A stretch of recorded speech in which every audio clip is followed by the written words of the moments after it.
Today we are attempting to hike Mount Pemigewasset, aka Indian Head, in the Franconia area of New Hampshire's White Mountains. It is 1.5 miles to the summit, and I've heard that the views from it aren't too shabby either. So far, no snow, no mud, just dry trail. Although I don't know what the upper reaches of the mountain as well as the summit are going to be like, but this mountain's about 2,500 to 2,600 feet, so, and most trail reports, depends on the area, but it gives a snow line at about 3,000, so might be a few patches here and there, but I'd even bother to bring snowshoes or even traction. I think it should be good. Got another highway crossing, this time underneath I-93, aka the Franconia Notch Parkway. Exit 34A, the main exit to get to the trailhead, was closed, so I had to take the back way, get off at exit 33 and take Route 3 all the way.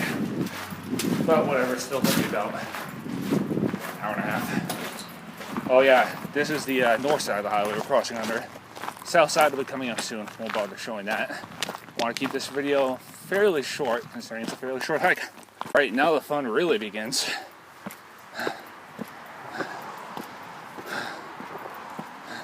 It's only 1.5 miles. Shouldn't be that bad. Say it won't take me over 2 hours to do this whole thing out and back. Up we go. Much as I love the ice bridges in winter, boy do I miss hearing the sounds of babbling brooks and crossing right over them via rock hop. Summer is a-coming. Faster than many of us would think or like to think. The snow and the ice is melting fast. And with this constant 70, 80 degree weather, I say it'll be all gone by Memorial Day weekend. I'd share a quick history tidbit with you. Now Pemigewasset's, I guess is the older name, Indian Head. It comes from one of the sides of the mountain that when viewed from Route 3 in particular, it looks like the profile of a American Indian. Interesting, huh? I've never been able to see it myself, particularly because I don't go on that side of the notch that often. But I actually did see the resemblance on my way up here, which is nifty. I don't know about you, but I just love seeing these babbling brooks. Just so peaceful and serene. Other than that, so far the grade is very, very easy, and it's been described by some forum veterans as a good White Mountain beginner hike. I'm by no means a White Mountain beginner or hiking beginner in general, but I've never done it before, so it's either now or never. Up we go. Now we're going up. Up, up, up. But hey, we gotta go up sometime. Even so, the grade isn't terribly bad, so that's a plus. But then again, this is supposed to be one of the easier White Mountain hikes, so why the hell am I complaining?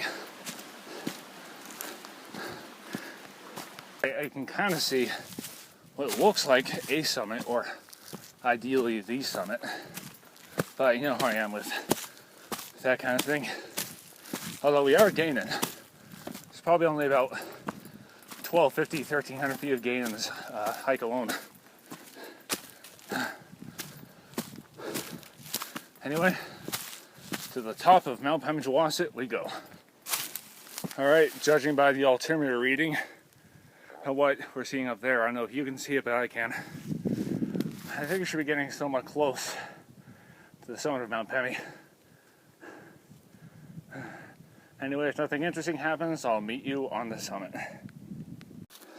Some leftover snow and ice from this winter.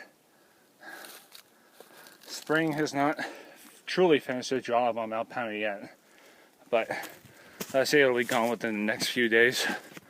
It's supposed to be hella warm, even up in the mountains. Just have to wait and see. The junction with the Indian Head Trail, which leads 1.8 miles that way down to Route 3. which means we don't have far to go to the summit at all. Probably a tenth of a mile, if that. It's going to be interesting going down the icy parts of this trail, but then again, I'll probably be able to find a way around them without actually having to step on them. Anyway, I'll meet you on the top. Alright, welcome to the summit of Mount Pemigewasset in the southern Franconia area. White Mountains in the hills. A bit breezy, but it's a very nice breeze. It's windy going up, so it's welcome. Let's see. Out there, that little snow-capped peak out there is Mount Pemigewasset. Out there we have the Kinsman's, I believe. Kinsman Ridge. Out there is Kinsman Notch. And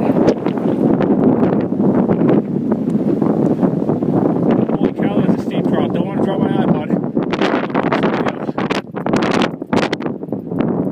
And out there we got Route 3 and I-93. Let's take you for a tour around the place.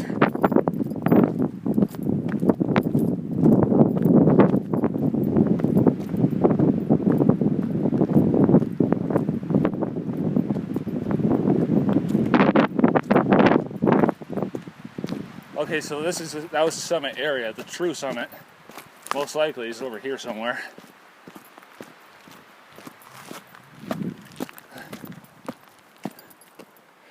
Out there we got the slopes of Loon Mountain. I think that's Mount Tecumseh behind it. Out there is Mount Osceola. Don't know if you can see it as well as I'm seeing it.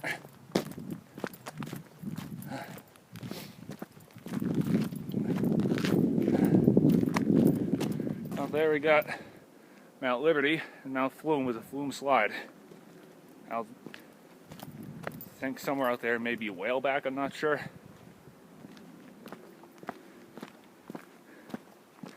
And out there, kind of restricted, but you got the northern Franconia Ridge, Lafayette, Lincoln, and all that.